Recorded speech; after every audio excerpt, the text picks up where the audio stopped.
مشاهدينا الكرام، السلام عليكم ورحمة الله تعالى وبركاته.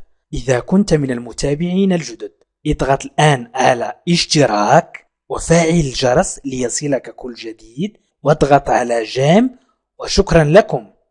مشاهدينا الكرام، السلام عليكم ورحمة الله تعالى وبركاته. في هذا الدرس سأقدم لكم الدرس الأول للتكلم باللغة الفرنسية ببساطة، أي parler le français facile. إذن قبل أن أبدأ أريد أن أتحداكم وأتحدى نفسي أولا بأن تتكلموا اللغة الفرنسية في مدة قصيرة جدا.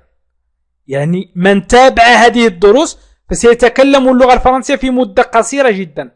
أنتم فقط حاولوا أن تقبلوا التحدي لتعلموا أن العقول تتحارب أو تتحارب العقول أيا كان أو أيا كانت أو أيا كان مستواها، ولا تجد راحتها واستقرارها إلا في التحدي.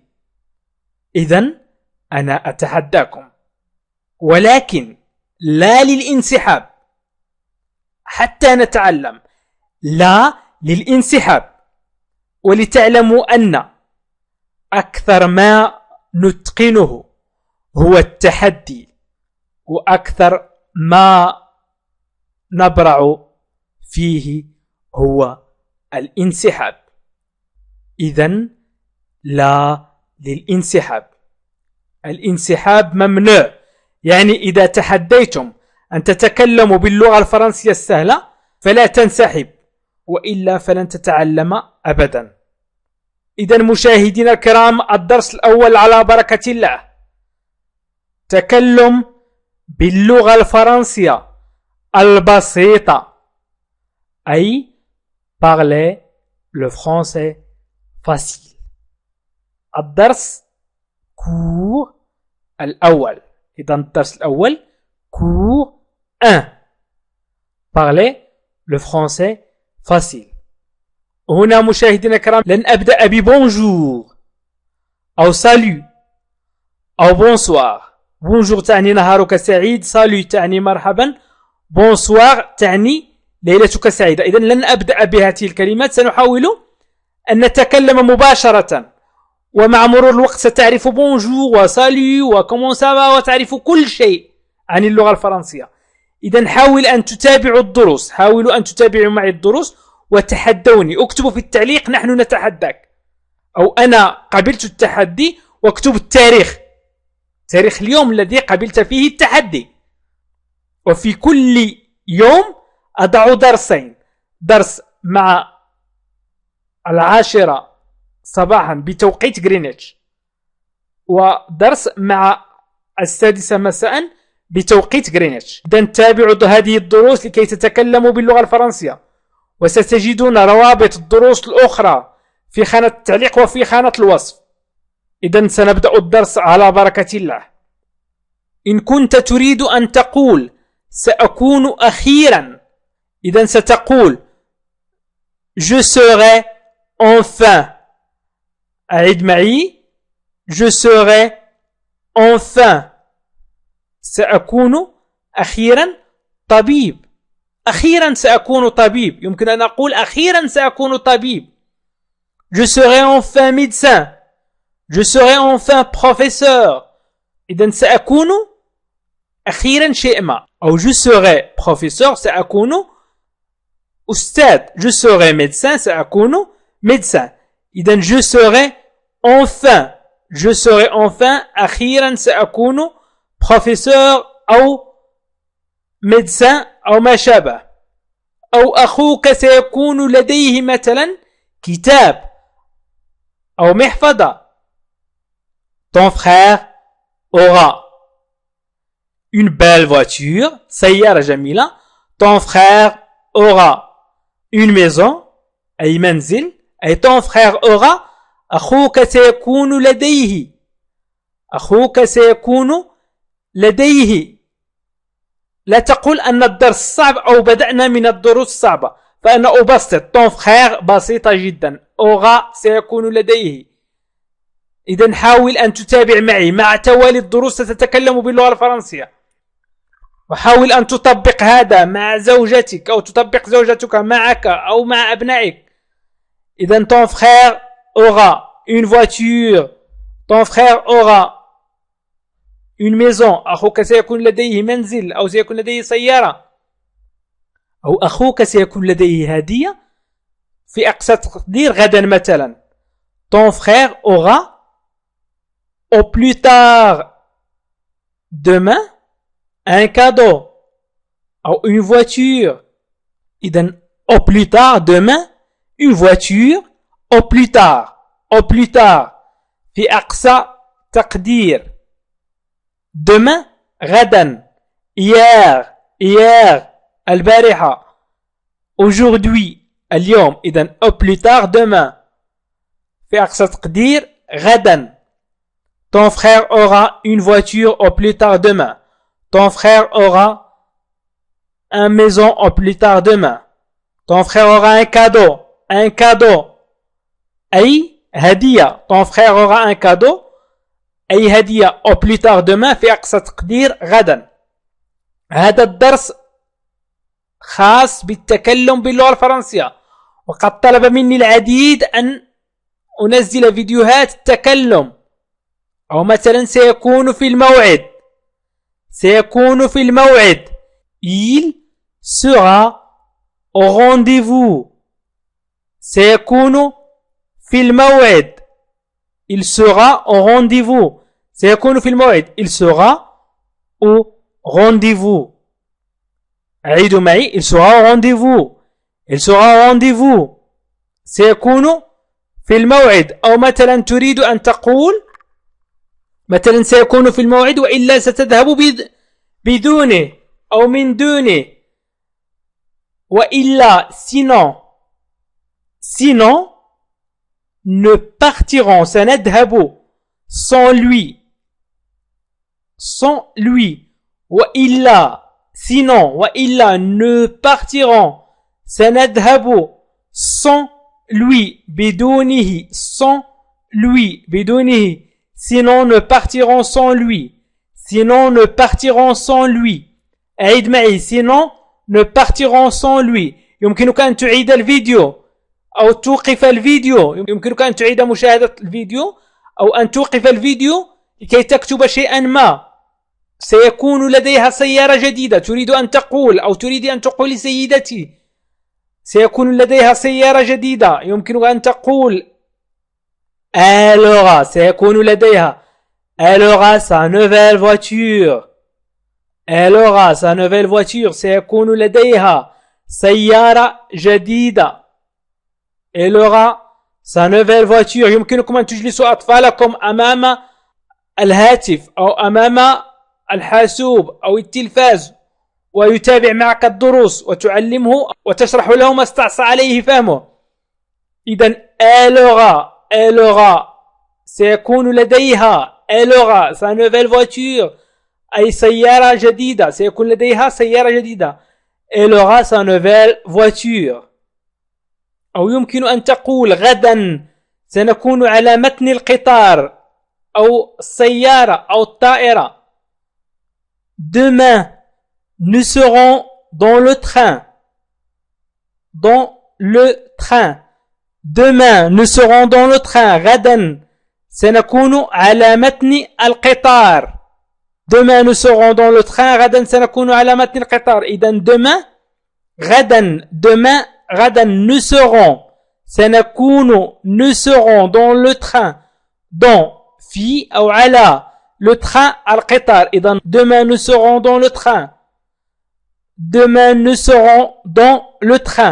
أو يمكن أن تقول لطفلك، أو يمكنك سيدتي أن تقول لطفلك الأطفال المهذبين سيحصلون على مكافأة، أو الأطفال المهذبون أو المهذبين les enfants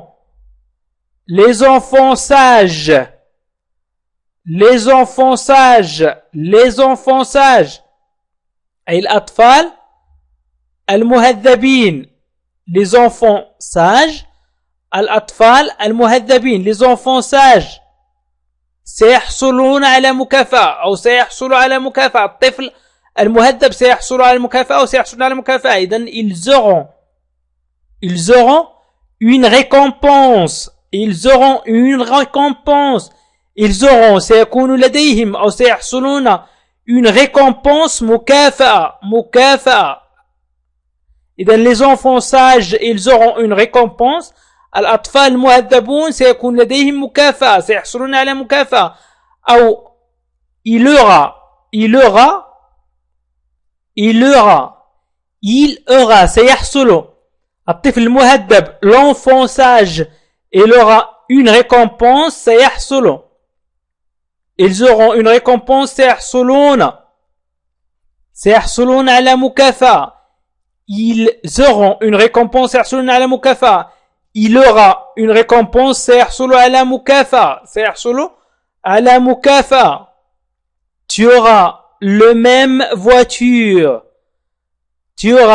voiture. سيكون لديك نفس السيارة. Tu auras le même voiture. سيكون لديك نفس السيارة. Tu auras le même voiture. سيكون لك نفس السيارة. Tu auras. J'aurai. سيكون لدي. Tu auras. سيكون لديك le même نفس voiture السيارة. إذن tu auras le même voiture. يمكن أن تعيد معي. Tu auras le même voiture. أو سوف تكون في عطلة. إن كنت تريد أو كنت تريدي أن تقولي سوف أكون في عطلة أو سوف تكون في عطلة أو سوف تكوني أنت في عطلة. Elle sera en vacances. سوف تكون هي في عطلة أو سوف تكون في عطلة. vacances عطلة. Elle sera سوف تكون en vacances في عطلة. أو في خلال أسبوع أو في خلال 3 أيام سأكون قد ذهبت إلى باريس. يمكن أن نقول dans 3 jours في خلال 3 أيام أو في 3 أيام أو نقول في خلال 3 أيام. dans 3 jours dans une semaine في أسبوع dans un jour في يوم واحد. إذا dans 3 jours في 3 أيام سأكون قد ذهبت إلى باريس. je serai partir à Paris. سأكون قد ذهبت إلى باريس. Je serai partir à Paris. سأكون قد ذهبت إلى باريس. Je serai سأكون partir ذهبت أو غادرت إلى باريس. partir à Paris. غادرت إلى باريس أو ذهبت إلى باريس. Je serai partir à Paris. سأكون قد ذهبت إلى باريس. إن كنت تريد أن تقول في شهر ديسمبر أو في شهر نوفمبر أو في شهر يناير. إذن في شهر ديسمبر au mois de décembre في شهر ديسمبر. إذن ديسمبر au mois في شهر إذن au mois de décembre. أعد معي نطق الجمل. au mois de décembre. إذا كنت تريد أن تقول مثلا إذا أردت أن تقول مثلا شاذي aura beaucoup de travail أو سأضع اسمي مثلا كريم aura beaucoup de travail. أعتذر لأن اسمي موجود كثيرا في هذه الدروس. أعتذر لكم. إذن كريم aura beaucoup de travail. كريم لديه أو كريم سيكون لديه الكثير من العمل لأنه سيعد العديد من الدروس لتتعلموا التكلم باللغة الفرنسية. إذن كريم aura beaucoup de travail. كريم سيكون لديه. كريم aura beaucoup الكثير de travail من العمل أو العمل de travail من العمل. إذن كريم aura beaucoup de travail. كريم سيكون لديه الكثير من العمل. سوف تكون مريضا أو سوف أكون مريضا.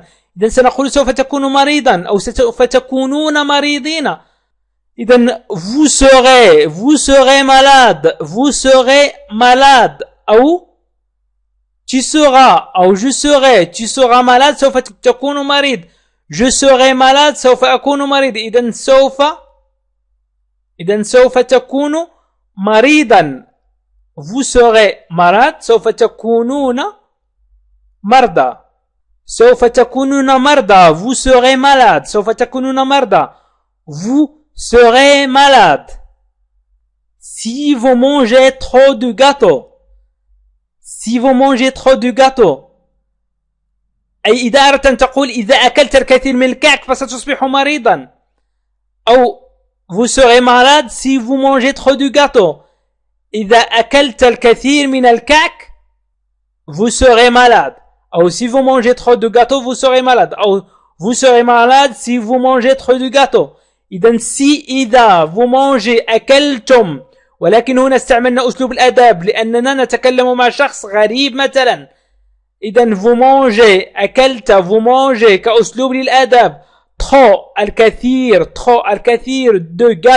de gâteaux من الكعك de gâteaux من الكعك gâteau والكعك si vous mangez trop de gâteaux si vous mangez trop de gâteaux إذا أكلت الكثير من الكعك أو إذا أكلتم الكثير من الكعك إذا كنت تتكلم مع أشخاص ليسوا غرباء عنك إذن ستكون لديك لحظات رائعة أو مثلا في إفريقيا أو في الجزائر أو في المغرب في تونس في مصر في السودان في ليبيا في السعودية أو الإمارات أو أي دولة أخرى أعتذر إن لم أذكر دول أخرى عربية سنقول في إفريقيا عموما en Afrique في إفريقيا en Afrique في إفريقيا en Afrique في إفريقيا vous aurez un temps magnifique ستكون لديك لحظات رائعة vous aurez un temps magnifique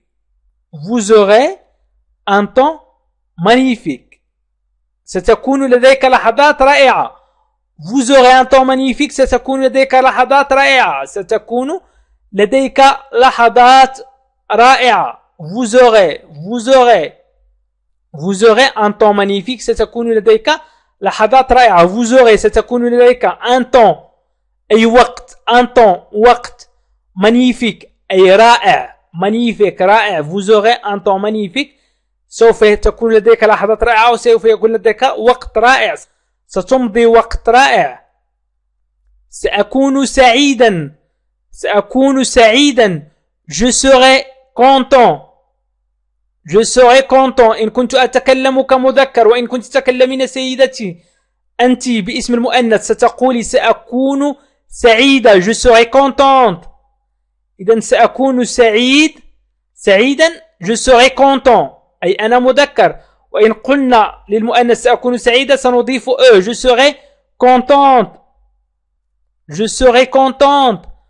serai contente للمؤنث أنت سيدتي من ستقولين je serai contente أما بالنسبة للمذكر أنت سيدي ستقول je serai content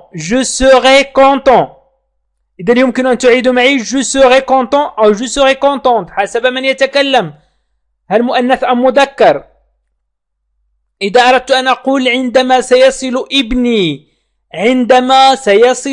ابني مثلا سأكون سعيدا عندما سيصل ابني أو أخي أو أي شخص je serai content quand mon fils arrivera إذن quand mon fils arrivera je serai content quand mon fils arrivera عندما سيصل ابني يمكن أيضا أن تقول quand mon frère arrivera عندما يصل أخي quand mon père arrivera عندما يصل أبي إذن quand mon frère mon fils mon mari زوجك عندما يصل زوجك quand mon fils arrivera عندما يصل ابني يمكن أيضا أن نقول بعد دراستي après mes études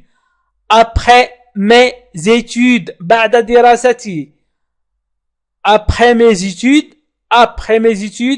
بعد دراستي après mes études ماذا سأفعل ربما سيكون لدي الحق في ماذا ربما سيكون لدي الحق après mes études j'aurai peut-être le droit j'aurais peut-être le droit d'aller à Paris مثلا.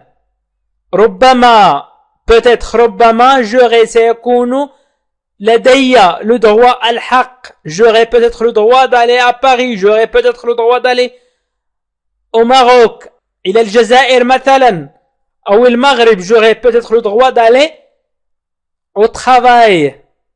إذن j'aurais peut-être le droit. J'aurais peut-être le droit. ربما سيكون لدي الحق.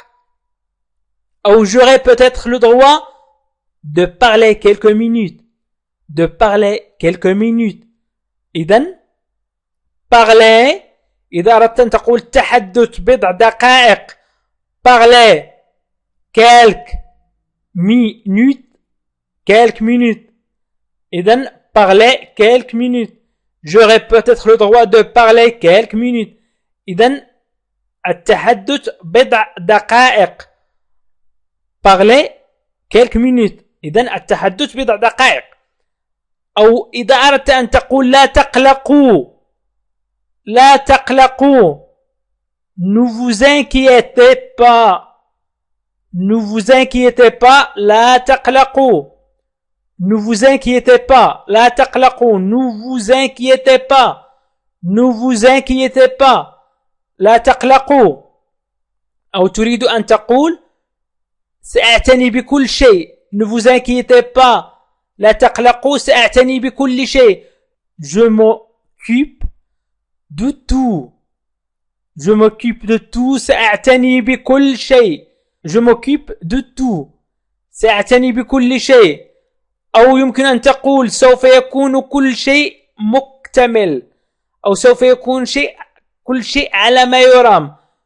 Tout sera parfait. Tout sera parfait. Tout sera parfait. سوف يكون كل شيء مكتمل أو على ما يرام. Parfait. Parfait. يعني رائع جميل. Tout sera parfait. Tout sera parfait. إذن يمكنكم أن تعيدوا معي الجمل. Tout sera parfait. N'apporte rien de chez toi. إذن سأعتني بكل شيء سوف يكون كل شيء مكتمل. لا تجلب أي شيء من عندك. N'apporte rien de chez toi. Chez toi. N'apporte rien de chez toi. لا تجلب أي شيء من عندك. إذن n'apporte rien de chez toi. N'apporte rien de chez toi. إذن n'apporte rien de chez toi. عندما أنتهي من الدرس سأقرأ قراءة عادية. أو سيكون لديه كل ما تحتاج إليه. أي سيكون لديه كل ما تحتاج إليه. Il y aura tout ce qu'il faut ici. Il y aura tout ce qu'il faut ici. سيكون لديه كل ما تحتاج إليه هنا. إذن il y aura tout ce qu'il faut ici. أعيدوا معي. Il y aura tout ce qu'il faut ici. إذن سأقرأ قراءة عادية وأنتم حاولوا أن تركزوا معي وأن تعيدوا معي ولو بصوت منخفض. إذا كنت في مقهى أو في مكان عمل أو في مدرسة يمكنك أن تعيد معي بصوت منخفض للتذكير فقط. هذا الدرس الأول من دروس تكلم باللغة الفرنسية. إذن je serai enfin. Je serai enfin. سأكون أخيرا. Ton frère aura. Ton frère aura. أخوك سيكون لديه. Au plus tard demain. Au plus tard demain. Il sera au rendez-vous. Il sera au rendez-vous. Sinon, nous partirons sans lui. Sinon, nous partirons sans lui. Il aura sa nouvelle voiture. Elle aura sa nouvelle voiture. Demain, nous serons dans le train. Demain, nous serons dans le train. Les enfants sages.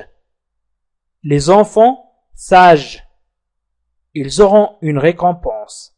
Ils auront une récompense. Ils auront une récompense. Tu auras la même voiture. Tu auras la même voiture. Tu auras la même voiture. Elle sera en vacances. Elle sera en vacances. Elle sera en vacances. Dans 3 jours. Dans 3 jours, je serai parti à Paris. Je serai parti à Paris. Au mois de décembre. Au mois de décembre. Karim aura beaucoup de travail. Karim aura beaucoup de travail. Vous serez malade. Vous serez malade. Si vous mangez trop de gâteaux. Si vous mangez trop de gâteaux. Vous serez malade si vous mangez trop de gâteaux. En Afrique, vous aurez un temps magnifique. En Afrique, vous aurez un temps magnifique. Je serai content. Je serai content. Quand mon fils arrivera. Quand mon fils arrivera, je serai content quand mon fils arrivera. Ou quand mon frère arrivera. Quand mon père arrivera. Après mes études.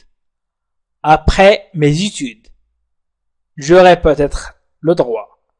J'aurai peut-être le droit. J'aurai peut-être le droit. Parlez quelques minutes. Parlez quelques minutes. Ne vous inquiétez pas. Ne vous inquiétez pas. Ne vous inquiétez pas. Je m'occupe de tout. Je m'occupe de tout. Tout sera parfait. Tout sera parfait. N'apporte rien de chez toi. N'apporte rien de chez toi. N'apporte rien de chez toi. Il y aura tout ce qu'il faut ici. Il y aura tout ce qu'il faut ici. Il y aura tout ce qu'il faut ici. إذا مشاهدينا الكرام، هذا الدرس هو ضمن قائمة التكلم باللغة الفرنسية بسهولة. التكلم باللغة الفرنسية بسهولة، وهو ضمن برنامج تعلم اللغة الفرنسية للمستوى المتوسط. وأتحداكم وأقبل أيضا تحدي منكم بأن تتعلموا وتتكلموا باللغة الفرنسية بسهولة وسرعة. ومن قبل التحدي فليكتب في التعليق أنا أقبل التحدي يا أستاذ، على بركة الله، وليكتب تاريخ الذي قبل فيه التحدي. وأطلب منكم مشاهدينا الكرام أن تساعدوا القناة على الانتشار لكي تستمر القناة وأستمر أنا في تنزيل الفيديوهات. اضغطوا على اشتراك إن كنتم تريدون الاشتراك في القناة، واضغطوا على جيم، وعلقوا على الفيديو، وأيضا شاهدوا الفيديوهات السابقة وهي أسفل الفيديو في خانة الوصف وفي خانة التعليق. ومن أراد مشاهدة جميع الفيديوهات يمكنه أن يضغط على لا لونغ فرونسيز أسفل الفيديو وسيجد جميع القوائم. وشكرا لكم، وإلى لقاء آخر فيديو آخر إن شاء الله.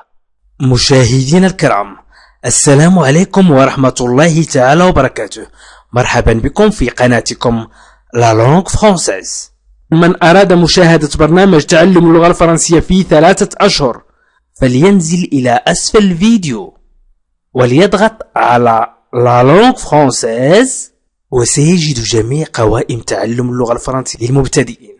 إذا كنت من المتابعين الجدد اضغط الآن على اشتراك وفعل الجرس ليصلك كل جديد، واضغط على جيم، وشكرا لكم.